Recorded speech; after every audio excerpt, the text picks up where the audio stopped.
So, itong to fly guys, ibig sabihin nito, no, chance, pagkakataon, para mag-develop, para lumipad kayo, no, chance para tumaas or umangat, di ba pag sinabing fly, pataas, paangat, no, makalipad, no. So, ibig sabihin, binibigyan kayo ng chance ni universe para umangat yung inyong kabuhayan, makalipad kayo, mag-develop kayo into something better, mag-develop yung pamumuhay nyo for the better, mga kapiksi.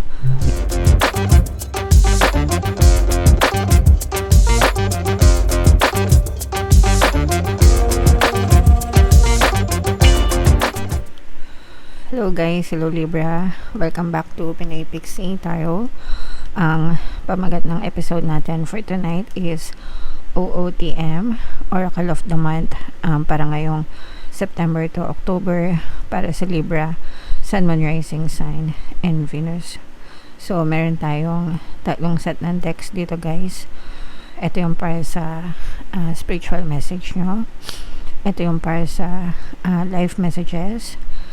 And ito naman yung para sa love life, mga kapiksi. So, unahin natin tong spiritual message guys. And meron na tayong 2026 kapalaran, mga kapiksi. Kung hindi nyo pa napapanood, punta lang kayo sa homepage natin guys. So, ito yung spiritual message para sa inyo guys. Meron tayong peace. The key to happiness is to understand that what you feel inside is not determined by what is happening outside. Choose an inner life that is joyous, peaceful, and contented even when you are in difficult circumstances. So, ibig sabihin nito guys, we should protect our peace.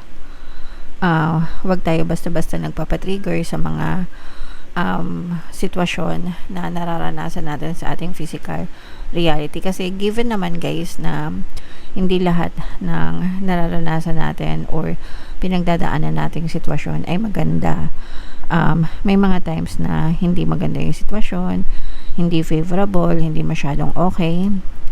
Pero, nasa sa atin pa rin yun kung paano tayo magre-react, kung paano tayo magpapa-apekto dun sa sitwasyon sa ating paligid, no? Pwede tayong mag-react negatively, pwede rin tayong mag-react positively or calmly or tahimik, di ba? So, we always have a choice, mga kapiksi, kung palagi tayo magpapa-apekto or hindi sa mga nararanasan natin sa paligid natin. Syempre, pagka maganda, okay lang na maging positive tayo. Pero kung negative yung situation, syempre, dapat hindi tayo nagpapa-apekto. So, choose wisely, mga kapiksi. You should always protect yourself, protect your peace. Hindi porke nagkakagulo yung mga tao sa paligid natin, makikigulo na rin tayo, diba? So, yeah, choose to live peacefully, mga kapiksi. Ito naman yung ating life messages for you guys. Habang sinashuffle ko to, panoorin nyo muna yung video natin regarding sa ating paano mag-manifest ng abundance video course. Kapiksi, sawa ka na ba sa mga struggles at hirap sa buhay mo? Masipag ka ba at masikap sa buhay ngunit hindi ka pa rin umaasenso? Ilang beses ka na bang nag-attempt mag-negosyo at mag-invest pero palagi ka pa rin nalulugi? Sa pagkakataon na ito ay maaaring may subconscious beliefs ka na nagiging balakid sa iyong pag-unlad at pagyaman. Introducing, paano mag-manifest ng abundance video course.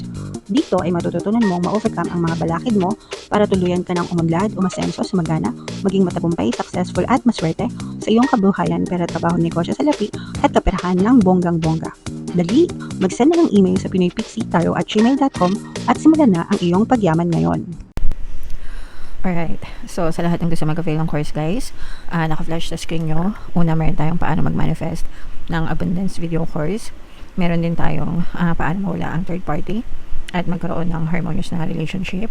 And meron din tayong paano pabalikin si ex, revise breakup. Sa mga interesado guys, mag-send lang kayo ng email sa pinoypixitarot@gmail.com. So, ito yung ating mga live messages para sa inyo guys. Kung ano na lang yung makaresonate, take that message kasi hindi naman lahat ng mensahe ay magre-resonate sa inyo. Mga kapiksi, iba-iba tayo ng sitwasyon guys, okay? So, meron tayong the fly and the float. So, itong the fly guys, ibig sabihin nito, no? Chance, pagkakataon, para mag-develop, para lumipad kayo, no? Chance para tumaas or umangat. Di ba pag sinabing fly, pataas, paangat, no? Makalipad, no? So, ibig sabihin, binibigyan kayo ng chance ni universe para umangat yung inyong kabuhayan, makalipad kayo, mag-develop kayo into something better, mag-develop yung pamumuhay nyo for the better, mga kapiksi. Yung swerte nyo, nagpo-progress din. So, pag sinabing nagpo-progress, umuusad, no? Nakakaranas kayo ng swerte, ng good luck, good fortune, nagiging favorable sa inyo yung mga sitwasyon, mga kapiksi. And very bright and very fresh lang yung inyong energy, mga kapiksi. You're gaining confidence, no? And overall, gumaganda yung takbo ng pamumuhay nyo. Alright? So, syempre guys, kapag ka ganito, i-claim nyo na yan, i-mind nyo na sa comment section na aangat ang inyong pamumuhay, uunlad kayo, and magiging maganda yung inyong sitwasyon, mga kapiksi. Alright? And ito naman guys, this is freedom, no? Freedom sa lahat ng mga pressures, freedom sa lahat ng mga problema, kalayaan sa lahat ng mga struggles nyo sa buhay. Syempre, if you make a steady effort, mga kapiksi, di ba? If you pay attention, if you make a steady effort, persistent kayo, eventually talaga makakalaya at makakalayo kayo sa kahirapan, makakalaya at makakalaya kayo sa mga problema. Syempre, this is not instant. Kahit naman ito guys, hindi rin naman to instant. Parehas ito na in-effortan. Parehas ito na sinasabayan ng pagdadasal. And parehas ito na sinasabayan ng positibong mental diet. So, ang importante is you take one step every single day. You take one step towards your goal. Mga kapiksi, yung favorite na sinasabi ko sa sarili ko guys, show up for yourself every day, no? As long as may ginagawa ka araw-araw para sa buhay mo, 'di ba? Para sa pangarap mo, para sa ikasasucess mo, okay na 'yan, mga kapiksi. In the future, you will reap what you sow. Ibig sabihin, aanihin mo lahat ng tinanim mo.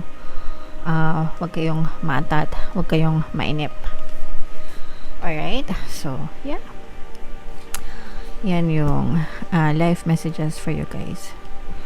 And ito naman, para sa love life nyo, tingnan natin yung energy surrounding your situation. Habang sinashuffle natin to guys, sa mga naghahanap ng mga pampaswerte na lucky charms or lucky bracelet, may mga items guys na may kita kayo sa description box. So, ito yung aventurine, ito yung citrine. Check out nyo na mga kapiksi. So, ito naman, kung ano yung makaresonate guys, take that message. Kasi hindi naman lahat ng message ay mag-resonate sa inyo. Iba-iba kayo ng sitwasyon.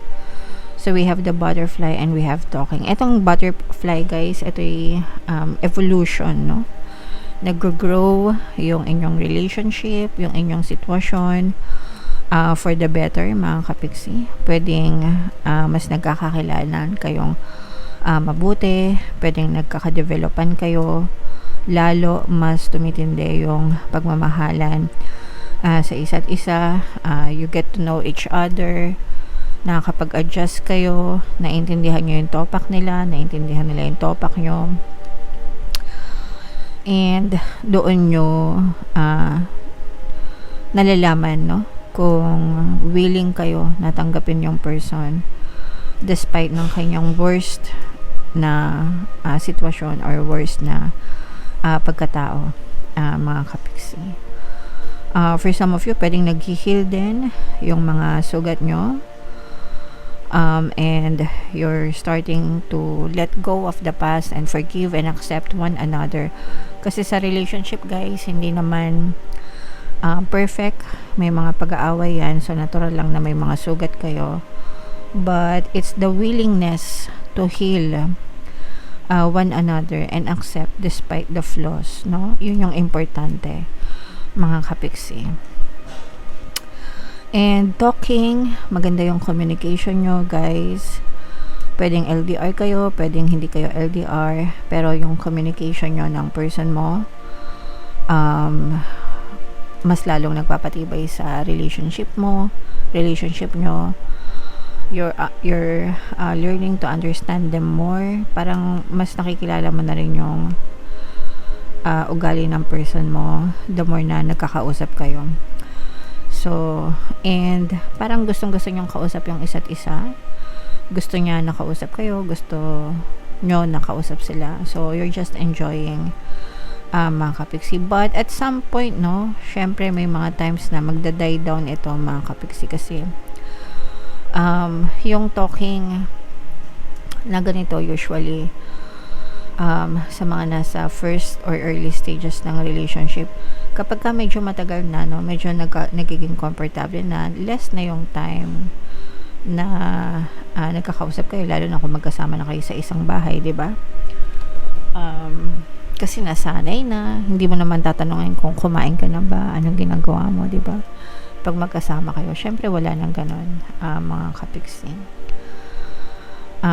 But yeah, it doesn't mean na hindi kayo okay, no? But definitely, you have a very good communication with this person, guys. Okay?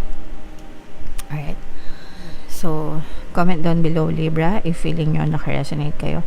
And kung sang message kayo nakaresonate. Dito ba sa spiritual, dito ba sa life, or dito ba sa love life, mga kapiksi. And for more tarot readings, guys, ito yung inyong 2026 kapalaran. Panoorin nyo na. Ito naman yung ating success stories ng paano mag-manifest ng abundance video course. Click here to subscribe, guys. Thank you for liking, sharing, and subscribing. See you next time. I love you all. Have a nice day. Bye-bye.